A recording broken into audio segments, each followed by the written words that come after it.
ନମସ୍କାର ବନ୍ଧୁଗଣ ସକାଳେ ଉଠିବା ମାତ୍ରେ ସବୁଜ ଗଛଲତା ଦେଖିବା ମଧ୍ୟ ଆମ ମନକୁ ସତେଜ ରଖେ। ଗଛ ଏବଂ ଉଦ୍ଭିଦ ଲଗାଇବା ଦ୍ୱାରା ଘରର ସୌନ୍ଦର୍ଯ୍ୟ ବହୁତ ବଢ଼ିଥାଏ। ଏହି କାରଣରୁ ଲୋକମାନେ ନିଜ ଘରେ ବିଭିନ୍ନ ପ୍ରକାରର ଗଛ ଏବଂ ଉଦ୍ଭିଦ ଲଗାନ୍ତି। ହେଲେ ଅନେକ ଥର ଜାଣିଶୁଣି କିମ୍ବା ଅଜାଣତରେ କିଛି ଲୋକ ନିଜ ଘରର ପ୍ରାଙ୍ଗଣରେ ଏପରି ଗଛ ଏବଂ ଉଦ୍ଭିଦ ଲଗାନ୍ତି ଯାହା ସେମାନଙ୍କ ସହିତ ଦୁର୍ଭାଗ୍ୟ ଆଣିଥାଏ। ଆପଣଙ୍କ ଘରର ପ୍ରାଙ୍ଗଣରେ ଏହି ଗଛ ଏବଂ ଉଦ୍ଭିଦ ଲଗାଇବା ଆପଣଙ୍କ ଜୀବନରେ ବିପଦ ଆଣିପାରେ। ବାସ୍ତୁଶାସ୍ତ୍ରରେ କେତେକ ବୃକ୍ଷ ଓ ଉଦ୍ଭିଦ ଖରାପ ବୋଲି ବିବେଚନା କରାଯାଏ। ଏମିତି କିଛି ଗଛ ଅଛି ଯଦି ଘରର ପ୍ରାଙ୍ଗଣ କିମ୍ବା ବଗିଚାରେ ଲଗାଯାଏ ତାହା ଜୀବନ ଉପରେ ବହୁତ ଖରାପ ପ୍ରଭାବ ପକାଇଥାଏ। ବାସ୍ତୁଶାସ୍ତ୍ରୀଙ୍କ ଅନୁଯାୟୀ ଏହି ଗଛଗୁଡ଼ିକ ହେତୁ ପ୍ରଗତି, ବୃତ୍ତି, ଚାକିରି ଏବଂ ବ୍ୟବସାୟ ଉପରେ ବହୁତ ଖରାପ ପ୍ରଭାବ ପଡ଼ିଥାଏ।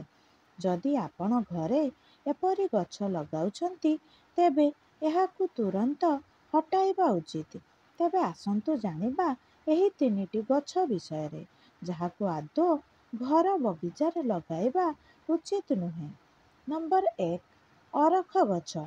ବାସ୍ତୁଶାସ୍ତ୍ର ଅନୁଯାୟୀ ଘର ଭିତରେ ଅରଖ ଗଛ ଲଗାଇବା ଠିକ୍ ନୁହେଁ। ଅରଖ ଗଛର କ୍ଷୀର ବାହାରିଥାଏ ଯେଉଁ କାରଣରୁ ଘରେ ଟେନସନର ପରିବେଶ ବଢ଼ିଥାଏ ଏବଂ ପରିବାରରେ କୌଣସି କାରଣ ନଥାଇ ସର୍ବଦା ମତଭେଦ ଦେଖାଯାଏ। ତେଣୁ ଭୁଲରେ ମଧ୍ୟ ଘର ଭିତରେ ଅରଖ ଗଛ ଲଗାନ୍ତୁ ନାହିଁ। କପା ଗଛ। କପା ଗଛ ଦେଖିବାକୁ ବହୁତ ସୁନ୍ଦର କିନ୍ତୁ ଏହାର ସୌନ୍ଦର୍ଯ୍ୟର ବିଚାର କରିବା ଉଚିତ ନୁହେଁ। ବାସ୍ତୁଶାସ୍ତ୍ରରେ ଏହି ଗଛ ଖରାପ ବୋଲି ବିବେଚନା କରାଯାଏ। କୁହାଯାଏ ଯେ ଘରେ କପା ଗଛ ଲଗାଇବା ଆପଣଙ୍କ ପ୍ରଗତିରେ ବାଧା ସୃଷ୍ଟି କରିପାରେ। ଏହା ସହିତ ଆପଣଙ୍କର ଋଣ ମଧ୍ୟ ବୃଦ୍ଧି ହୋଇପାରେ। ବବୁଲ ଗଛ। ବବୁଲ ଗଛ ଲଗାଇବା ଠାରୁ ଦୂରେଇ ରହିବା ଉଚିତ। ବାସ୍ତୁଶାସ୍ତ୍ର କହିବା ଅନୁସାରେ ଏହି ଗଛ ଘରର ବିବାଦ ସୃଷ୍ଟି କରିଥାଏ। ଏହି ଗଛ ଲଗାଇବା ସର୍ବଦା ପରିବାର ସଦସ୍ୟଙ୍କ ମଧ୍ୟରେ ମତଭେଦ ସୃଷ୍ଟି କରିଥାଏ। ବୃକ୍ଷରୋପଣ କରିବା ଦ୍ୱାରା ଘରର ପରିବେଶ ମଧ୍ୟ ଚାପଗ୍ରସ୍ତ ହୋଇଥାଏ। ତେନ୍ତୁଳି ଗଛ। ବାସ୍ତୁଶାସ୍ତ୍ରୀଙ୍କ ଅନୁଯାୟୀ ଘର ଭିତରେ ତେନ୍ତୁଳି ଗଛ ଲଗାଯିବା ଉଚିତ ନୁହେଁ। ତେନ୍ତୁଳି ଅନେକ ଖାଦ୍ୟ ଜିନିଷରେ ବ୍ୟବହାର କରାଯାଏ କିନ୍ତୁ ବାସ୍ତବରେ ଏହି ଗଛ ଘର ପାଇଁ ବିପଦ ଆଣେ ବୋଲି ବିବେଚନା କରାଯାଏ।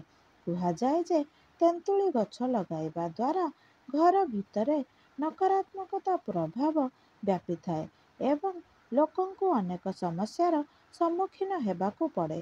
ବନ୍ଧୁଗଣ, ଯଦି ଏହି ଭିଡ଼ିଓଟି ଭଲ ଲାଗିଲା ତେବେ ଗୋଟିଏ ଲାଇକ୍ କରିବା ସହିତ ଏହାକୁ ସେୟାର କରିଦିଅନ୍ତୁ। ଏମିତି ନୂଆ ନୂଆ ଭିଡ଼ିଓ ଦେଖିବା ପାଇଁ ଆମ ଚ୍ୟାନେଲକୁ ସବସ୍କ୍ରାଇବ୍ କରିଦିଅନ୍ତୁ ଏବଂ ପାଖରେ ଥିବା ବେଲ୍ ଆଇକନକୁ ନିଶ୍ଚୟ ଦବାଇ ଦିଅନ୍ତୁ। ବନ୍ଧୁଗଣ, ଭକ୍ତିରେ ଥରେ ନିଜ ଇଷ୍ଟଦେବଙ୍କ ନାମ କମେଣ୍ଟ ବକ୍ସରେ ଅବଶ୍ୟ ଲେଖିଦିଅନ୍ତୁ। ପ୍ରଭୁଙ୍କ କୃପା ହେଲେ ଆପଣଙ୍କ ଜୀବନର ସବୁ ଦୁଃଖ କଷ୍ଟ ଦୂର ହୋଇଯିବ। ଧନ୍ୟବାଦ।